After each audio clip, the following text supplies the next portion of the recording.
Tonight on Dr. Gina Prime Time, I will lay out all the great wins from last night because the corporate media is telling you there was no red wave. Well, there was a red wave, and Getter CEO and longtime Trump advisor Jason Miller here with more on that.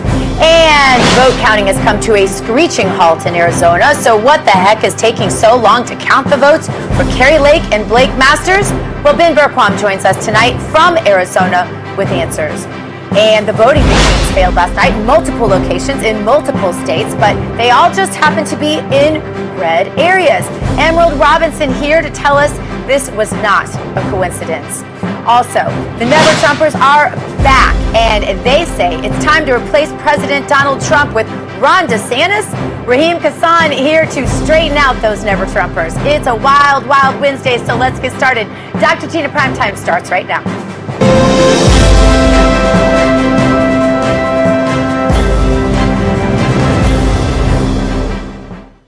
Hey everybody, happy Wednesday, happy post-midterm election day. I'm Dr. Gina, welcome to Prime Time. Hope that you enjoyed our election night coverage last night. We had boots on the ground all over the country. I can't even remember how many dozens of us were out there, but the coverage was really incredible. Kept going until the sun came up. I was stationed at Mar-a-Lago with our own Miranda Khan and our whole team here, whole crew here from in the Palm Beach studio. We were at Mar-a-Lago at the President's Watch Party, President Trump's watch party, and it was an incredible event. Lots of our great friends were there. It was a lot of the old 2015 and 2016 OG crew, and lots of fun. Well, the president, as he will, surprised the press and walked right up, right toward the beginning, and started taking questions. Miranda was there and tossed to him with this question. Check it. Mr. President, who's going to be your vice president pick? Oh, I'll let you know first. Oh, President Trump was very gracious with his time last night to media, just like he was yesterday when he voted, and just like he always is. And we had a lot of fun. We enjoyed you in our audience. Thanks to all of you who joined us in the Getter chat. And if you're not in our Getter chat, get in our Getter chat. All you have to do is go to Real America's Voice, click on the big red button that says Watch Live Stream. I'm in there, the whole team's in there, and we have lots of fun in there. You don't want to miss out on that. All right, it is now time for your doctor's orders. The experts on cable news are telling us today that Florida Governor Ron DeSantis is now set up to take out President Trump in 2024. And if Governor DeSantis weren't so sanctimonious, and if he wanted to be president one day, then you know what he'd do? I think he'd come out and he'd say that he's forever grateful to President Trump and that President Trump was responsible for the red wave that actually did happen yesterday, despite what the media is telling you. And he would say that he would never primary the king of our America First party, responsible for his very existence in politics, by the way. MAGA Nation needs a long line of successors to Trump, and DeSantis could absolutely be one of those if he could be patient and honorable. We can talk about DeSantis someday, and we can talk about messaging, etc., but to crown him the king the day after an election where several of his endorsed candidates, by the way, lost, while Trump, on the other hand, the media won't tell you this, won 219 out of 235 of his endorsed races. This just doesn't even pass the smell test, my friend.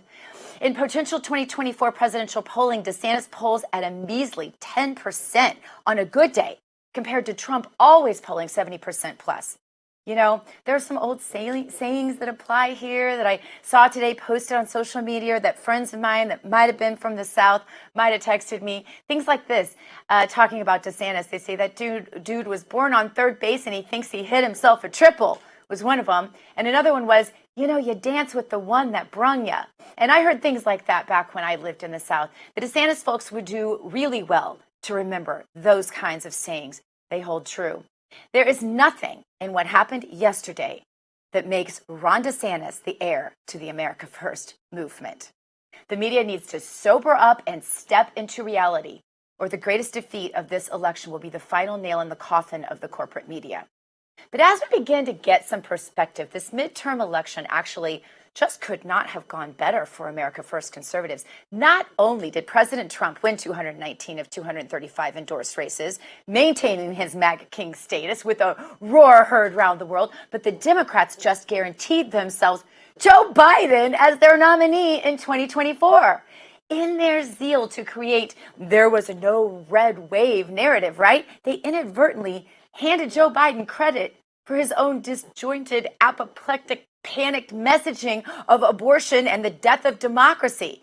They backed themselves into a Biden 2024 corner that is going to be long and arduous for them. Good luck with that, Dems. We're riding the red wave you wish didn't happen, and you're stuck in the mud again with old Joe. So speaking of the red wave, most of the midterm elections are in the history books except for the ones run by incompetent and corrupt secretaries of states, but we're used to that, aren't we? Here in Florida, the votes were counted immediately, reported quickly, and the expected red wave rolled in just as predicted, in line with all the polling.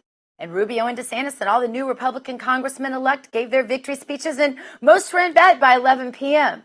The rest of the country didn't fare so well, and it's no surprise. Most of the country is still operating on the rules put in place during the pandemic, remember?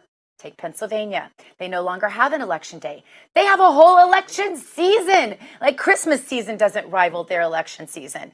And it wasn't until a few days ago that the candidates actually even bothered to debate each other after so many of the votes were already in.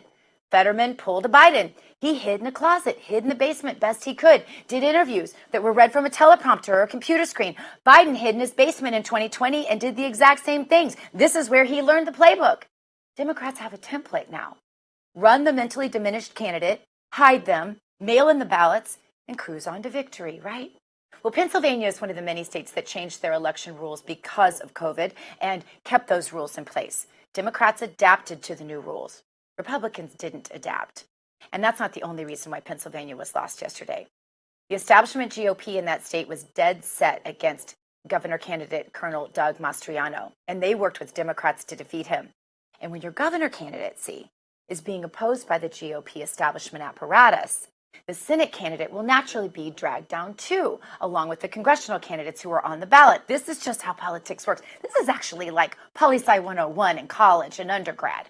Anybody who's working on campaigns knows this. So the establishment GOP knew exactly what they were doing. When the party rallies around the top of the ticket, in this case, Mastriano and Oz, they could have won together, and the congressional races down ballot would also have gotten a boost. So not only did the GOP establishment in that state lose the governor and the Senate race, they lost the congressional races that should have been easy pickups, honestly, for Republicans. But the establishment was eager for Mastriano to lose, and they dragged down the entire Republican ticket.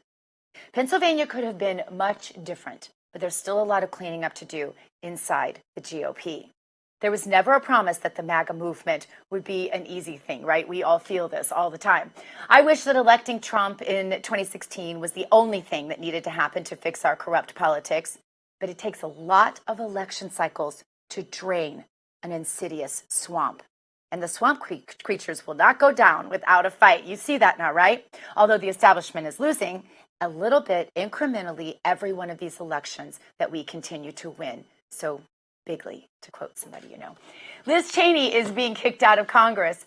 The McCain establishment still trying its best in Arizona to throw the races there to Democrats, but it doesn't look like they'll be successful. Carrie Lake and Blake Masters and the rest of the Republican MAGA stars there look like they're in a good position to actually be victorious, even though it is taking forever to count those votes. It's convenient that Carrie Lake's opponent, Katie Hobbs, happens to be the Secretary of State in charge of the state's elections. Almost unbelievable. So if you're wondering why the Republican ballots are taking so long to count, well, it's because Katie Hobbs is in charge of counting her opponent's votes. I can't make this stuff up. This slow walking of election results isn't a mistake, though, and I want you to watch for this. The Democrats know they are likely going to lose those races once the legal votes are counted. But see, here was their strategy. It was important for the Democrats to withhold the biggest red wave wins of the night so the media could talk about the red fizzle instead of the red wave. And you saw it today. If the votes in Nevada and Arizona were all counted last night and reported quickly like they should have been, winners would have been declared. We would be celebrating Trump-endorsed MAGA winners, Governor-elect Carrie Lake, Senator-elect Blake Masters, Senator-elect Adam Laxalt. the Democrats would have spent the night on cable news talking about how terrible it is that two of their incumbents were defeated and how the Senate is now in the hands of a Republican majority. And all the credit would have gone to whom it should have gone to, Trump and the MAGA movement. But instead, they spent all night celebrating how a stroke patient in Pennsylvania beat Dr. Oz and flipped a GOP Senate seat with months of mail-in votes. Perception is reality. Press knows this. And the corporate media told us how we should perceive last night's results. Do not listen to them. Another line being fed by the corporate media is that MAGA candidates can't win in the general election and that last night was bad for Republicans because of poor candidate quality, I think is what they're calling it. All right, well, the establishment GOP is attempting to use the election results to convince you that their candidates are the only ones who can win, right? That we should quit trying to push conservative MAGA outsiders as candidates. They will tell you, if only we had put more people in there like Mitt Romney or John McCain or spattered some bushes around the country, right? We could have secured a huge victory last night. Bigger than the one we did? I don't think so. Don't let them lie to you. Don't let them tell you what reality is. Our candidates were incredible. Donald Trump was successful. Colonel Doug Mastriano, for example, is a stud. He's one of the most educated, accomplished, successful, heroic, articulate people ever to run for office. You saw him on this show many times. The same can be said for General Don Bolduc in the New Hampshire Senate race. But he was also an outsider, not part of the McConnell Good Old Boys Club. See, that's the price you pay. So the establishment abandoned him. And now they blame the MAGA movement and Donald Trump himself for those losses. You can't sabotage candidates and then blame them when they don't win. Now, earlier today, Joe Biden came to the podium to call on a list of reporters chosen by his handlers, and he's clearly emboldened by the midterm results. His handlers have told him good things happened last night. It was all because of you, Joe. And as I mentioned earlier, that's a good thing for us if you really think about it.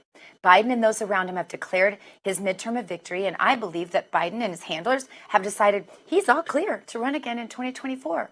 If they can elect a stroke victim in Pennsylvania who can't form a sentence, then they believe they can reelect Biden. This is great news for us, actually, because Democrats are in a tough spot going forward.